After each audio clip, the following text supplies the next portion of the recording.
There is the bell, and that means soccer is in session. What is up, everybody? My name is Madison Crews, and welcome back. Very different than normal. We're having back-to-back soccer is in sessions in the same day. Normally, we try to do it Wednesday and Thursday, but just due to a lot of scheduling and stuff, I thought it'd be fun to give you guys like a double header almost. If you haven't had the chance to listen to the girls episode, that is up and you guys can go listen to that. It was a lot of fun. We just gave a recap of everything you might have missed on Tuesday. And now let's get into this episode. So for starters, you guys are going to get a recap of everything you might have missed from the game on Tuesday where Pope beat Chamblee 5-1. So we'll have the highlights for you. We'll have an interview with Jeff Welp, who is the head coach for Pope.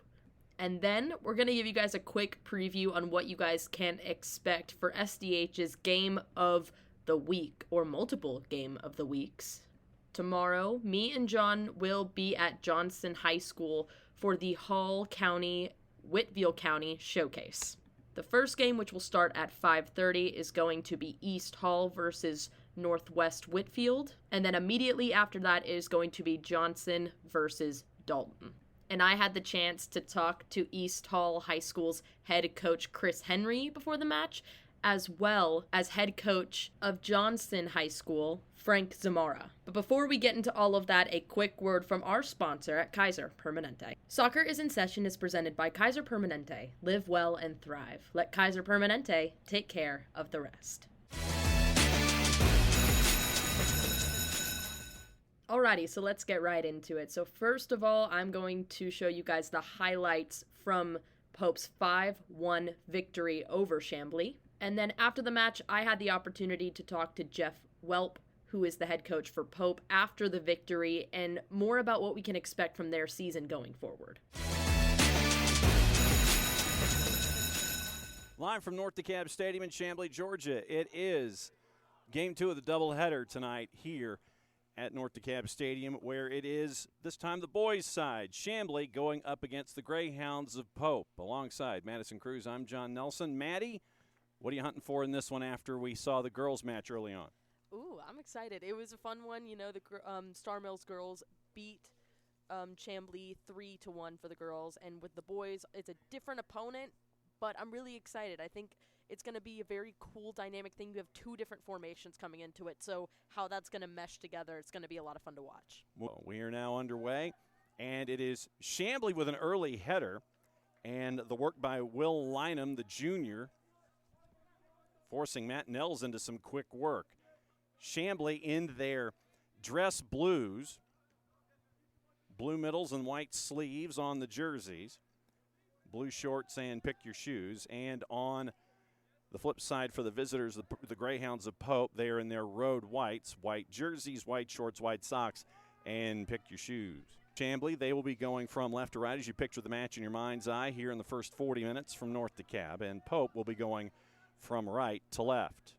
And you're going to get a foul on Chamblee, and it was contact with Rylan Carter, the forward, near side right at the edge of the 18, and it looks like they're going to call it on Krabby.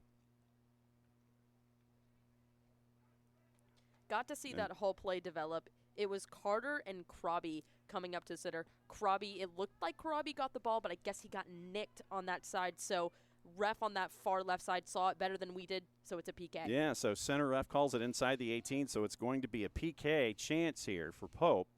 And it's going to be Danny Morera, the senior midfielder, who's lined up right now on the edge of the 18. Morera winds and fires, and it goes under Elijah Ritchie for the first goal of the match. 9 minutes, almost 10 minutes on the clock. So a PK converted by Danny Morera, and it's 1-0 to the Pope Greyhounds. So looks like. So here comes Diego Mateo once again over at the far corner flag. Sends it in on a bit of a lower line, and the header at the far post is over the crossbar. And they're going to try it again. Catillo was there for Chamblee.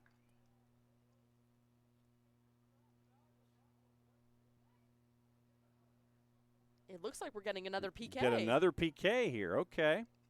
It was a bit too much in the scuff, so I wasn't able to get a clear view of what that foul is on. So with 5:04, basically 5 minutes and counting, first half, once again, another PK attempt, Jack McHale, and gets it past Elijah Ritchie, 2-0. So Jack McHale with the goal, makes it 2-0 here. Goal number 5, Jack McHale. Late in the first half, 2 PKs on the board.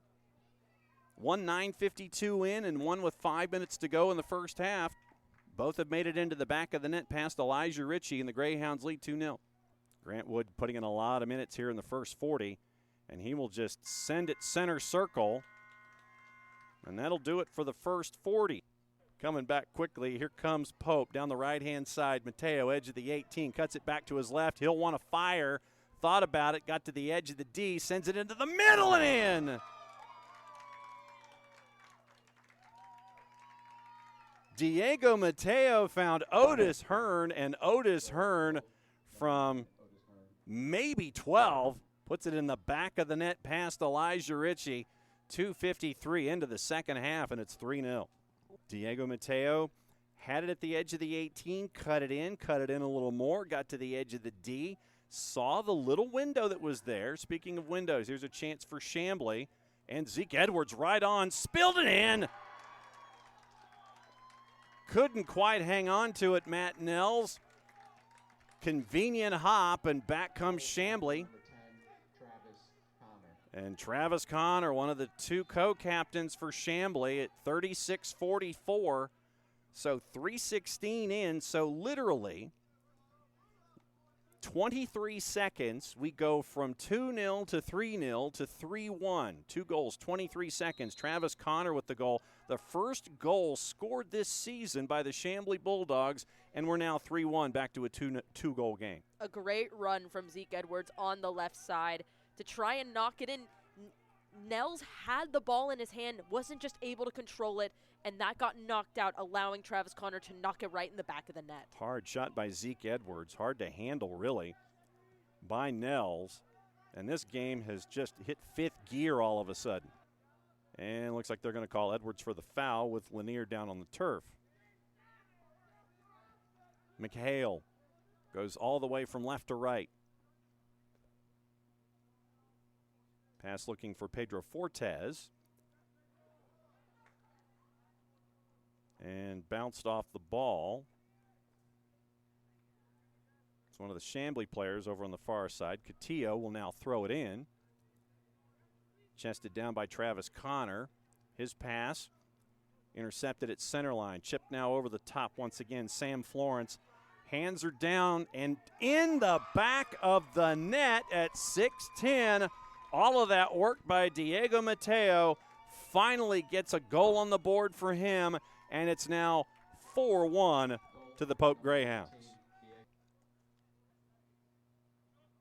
Darby Perez was there to get in the line of flight of the pass that was intended from Sam Florence up the right-hand side looking for Diego Mateo.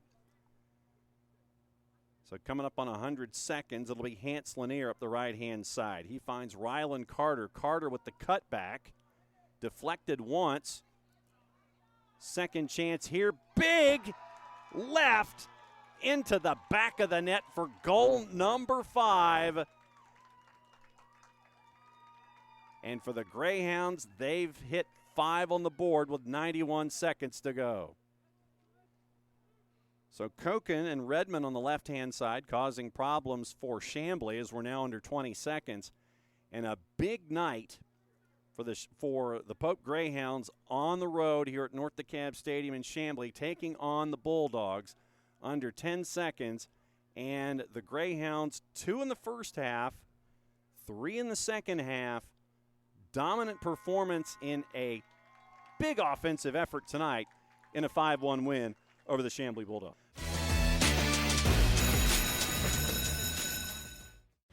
Alrighty, so Coach, let's talk about the win. A 5-1 win on the road. I mean, how proud are you of your guys? Yeah, we played pretty well. We've been working on moving the ball quickly, getting the ball into strikers, playing in the space. So I thought we were pretty progressive with that.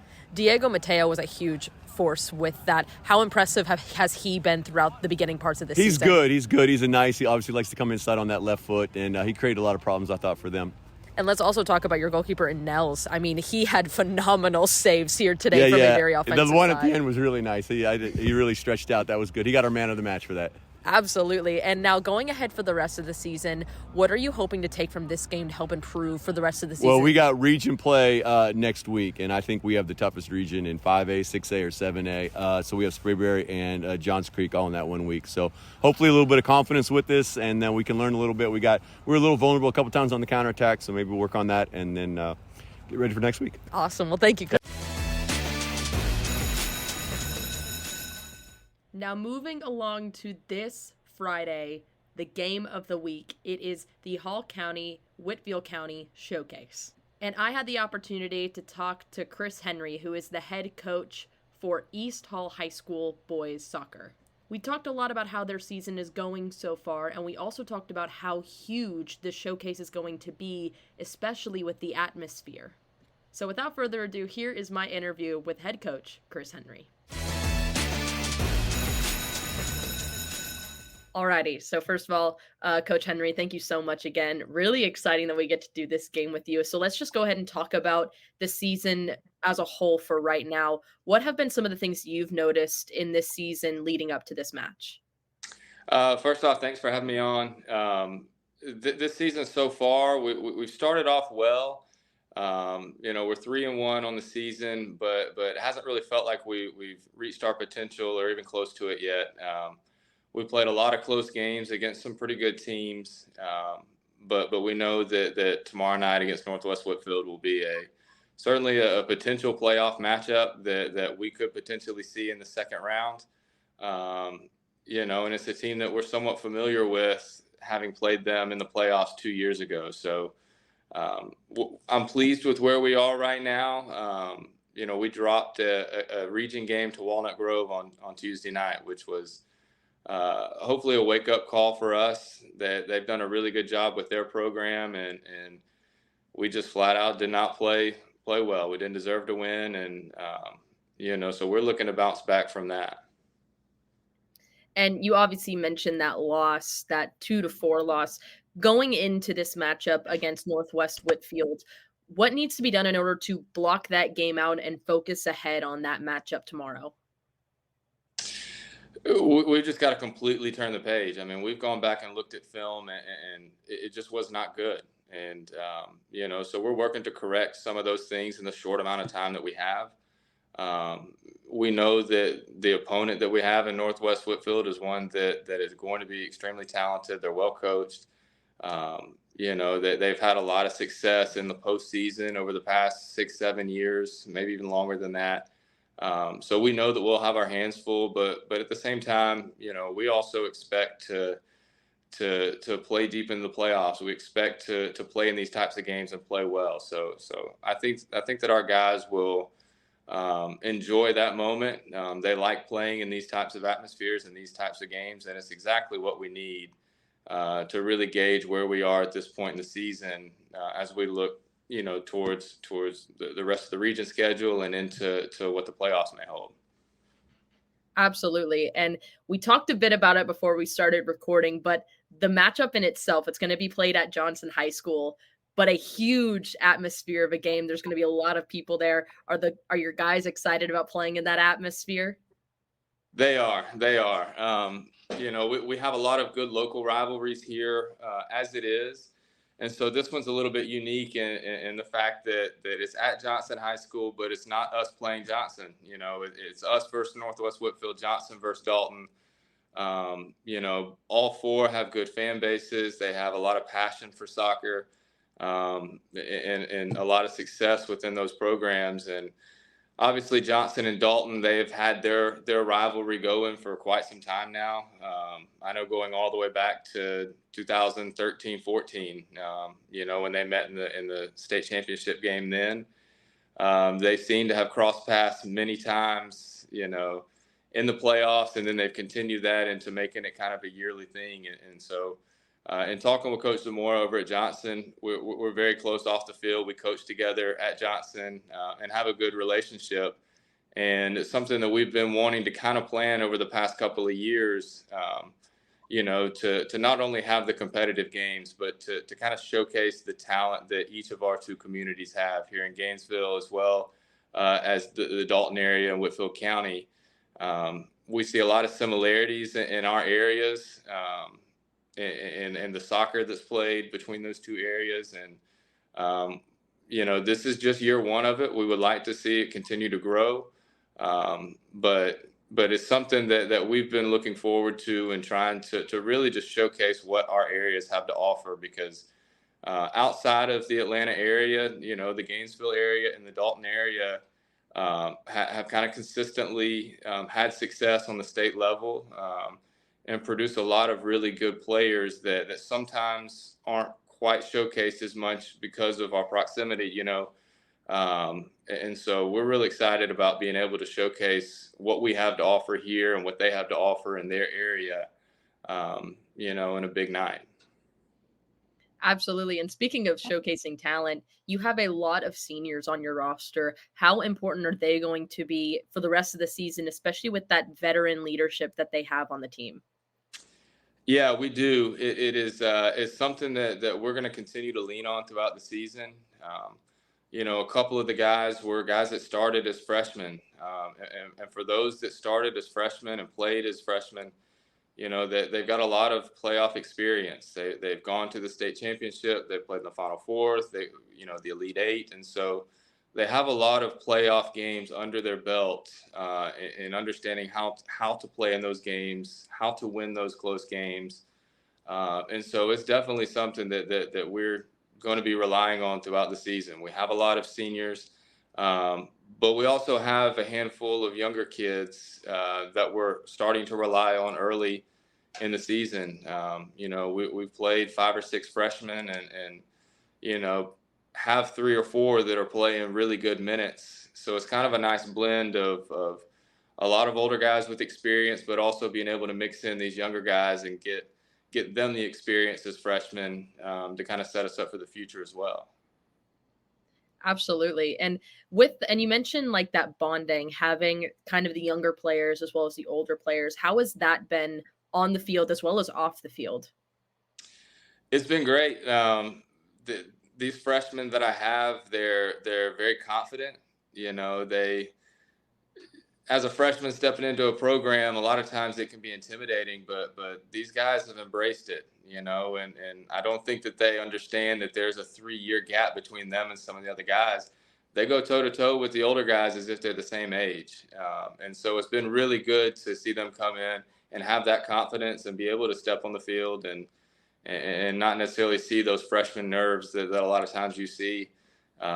It's been a good balance of having the support of the older guys, kind of showing them how things go and getting the confidence from them to be able to step on the field and produce and play at a high level, even though they're young. Absolutely. And my last question for you, Coach. Obviously, we talked a lot about the immense atmosphere that's going to be there tomorrow.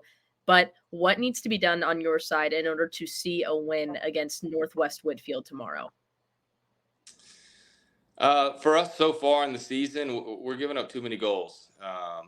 Structurally in the back, we've had some issues. We've had some injuries and having to play some different guys, but we really have not found our cohesive unit, and we still struggled to prevent goals. And so first off, I mean, that's part of the game. We got to score more than we give up. And right now we've been able to do that in most of our games, but we're giving up way too many goals. And that's where it starts for us, and correcting those errors in the back. We've done a pretty good job of scoring goals. We have a lot of different options up top and in the midfield that we stay pretty balanced as far as scoring goes. And we do have quite a few different threats, but for us right now, we've got to clean up the back line, because I know that Northwest Whitfield will have plenty of talent up there that's able to score. So it really starts in the back for us. Absolutely. Well, I appreciate the time, Coach Henry. Thank you so much again. Thank you for having me on. I want to give a big thank you to Coach Henry for taking the time to talk to me today. It's going to be a lot of fun tomorrow, so make sure you guys tune in on soccerdownhere.mixler.com. Now, moving on, I also had the chance to talk to Johnson High School, Frank Zamora, about Johnson hosting the showcase and how this showcase kind of came together between him and Chris Henry. So here is my interview with head coach Frank Zamora. Alrighty, so Coach, first of all, you guys have had a great start to the season so far, going 3-0-1, and especially with your last game this Wednesday where you beat them 10-0. Talk to me a bit about that success so far in the season. Yeah, we've had a early success here in the season. The boys, came back ready to play, hungry, and they're just ready to, accomplish great things and put the work in. And, obviously results have shown as well. And coming into this season, has there been kind of a bit of an adjustment period from last season? Like, what have you guys been doing in the off season to help prepare for this season? Yeah, no, well, obviously, every season presents its own challenges. Most of these boys play high level club throughout the year. So, they've stayed active. They've been playing. So now it's kind of getting everybody back into the high school mentality and getting everybody to develop that chemistry. It is a different team from last year. We did graduate a few last year and, had a couple of younger underclassmen step up this year. And so, still early on in the season, but the boys have been working hard. They worked hard all during our off season, but, they've been in action with club games. And so, they were just ready and excited to get back and develop that chemistry and see what we can do this season. And, talking a lot about the club teams as well as coming back to high school, how does the club help prepare them for coming back to high school? And how does high school help prepare them if they want to go into the collegiate level or even professional? Yeah, obviously some of these guys, they train year round, so they stay fit, with a game fit with their club teams. They continue to improve on their technical ability, understanding the tactics as well. So, to be honest, it makes our job in high school a lot easier when those players have been training at that high level. And so it is kind of our job here to maintain that level for these players. And like you mentioned, making sure that the academics are there in case they do want to play college soccer, making sure that, the discipline, the structure, and that the high level continues, the high level training sessions, the competition to get these boys ready for whatever that next step might be. Absolutely. And I mean, especially with the development in Georgia as well as how well it's developed, even from a club level to high school to then obviously professional with a lot of these the MLS Next Pro teams and even Atlanta United. That development has been huge and it's skyrocketed, especially in your area too. Right. Yeah, no, it's been great. Soccer has grown so much in our community and our state and really in the United States. It's exciting to see. It's exciting to see how much the sport has grown and, also excited to see where we can get with soccer in the United States. Hosting the World Cup in the next couple of years will be huge for us as well. And so it's just been nice to see, the growth of the sport and the love for the game that a lot of people have developed over the past couple of years as well. Absolutely. Now, we got to talk about these matchups tomorrow leading into the Hall County, Whitfield County showcase. How much fun is it to get to do a showcase like that and getting to go and have it be on your own turf too? Yeah, no, this is an idea that Chris Henry and I, had talked about for a couple of years, kind of, hey, they're really good at soccer. Hall County's really good at soccer. Let's try and get something organized. And so, with the success that they've had up there and the success that we've had here, we thought that it was time for us to kind of get something going. So Chris and I sat down, we talked about the idea, and then we presented it to the Whitfield coaches, and they were all on board, highlighting the success of their programs, their players, and overall just what they've been able to do up there and combine that with, what we've been able to do here and our players and showcase that, showcase the growth of the sport, showcase our players and showcase our environment, our fans. We're really excited to be the first school to host it. We're hoping that this can continue. And next year, both Hall County teams travel up to Whitfield and, they'll host it. And then we just kind of keep it going from there. But no, we're excited. We have college coaches that are interested in the event that are coming down to watch some of the players that they've been following.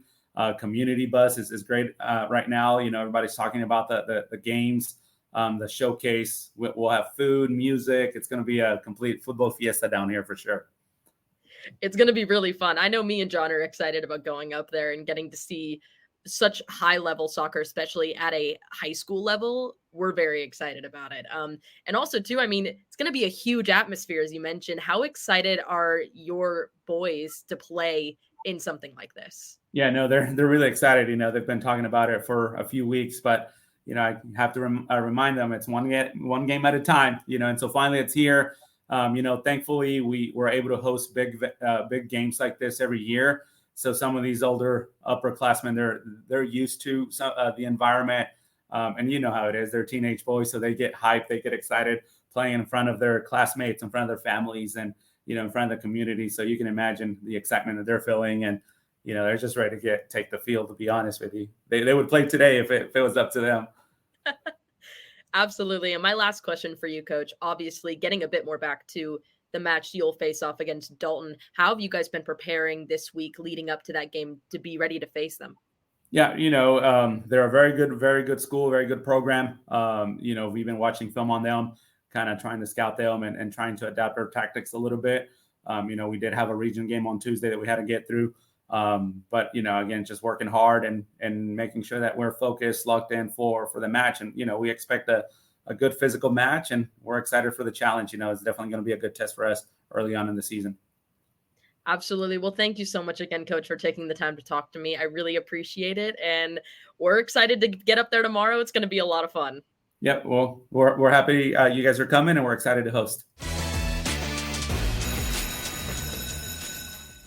I want to give a big thank you to Coach Zamora and Coach Henry for taking the time today to talk to me. It was a lot of fun. I loved getting to hear more about the showcase that we're going to see tomorrow between all of these schools. It's going to be a lot of fun, so make sure y'all tune in. And just as a reminder, at 5:30 p.m. is going to be East Hall versus Northwest Whitfield, and then at 7:30 it is going to be Johnson High School versus Dalton. I will be calling the first game, and John will be calling the second game on soccerdownhere.mixler.com. Now, before I close it out, another word from our sponsor at Kaiser Permanente. Soccer is in Session is presented by Kaiser Permanente. Live well and thrive. Let Kaiser Permanente take care of the rest. Thank you guys so much for checking out both of these episodes of Soccer is in Session, and make sure you guys come back next Wednesday for another episode. And be sure you subscribe to Soccer Down Here wherever you get your podcast. You can catch it there. You can also listen for free on the Soccer Down Here app, and you can download that in your app store. You can also check it out at soccerdownhere.net.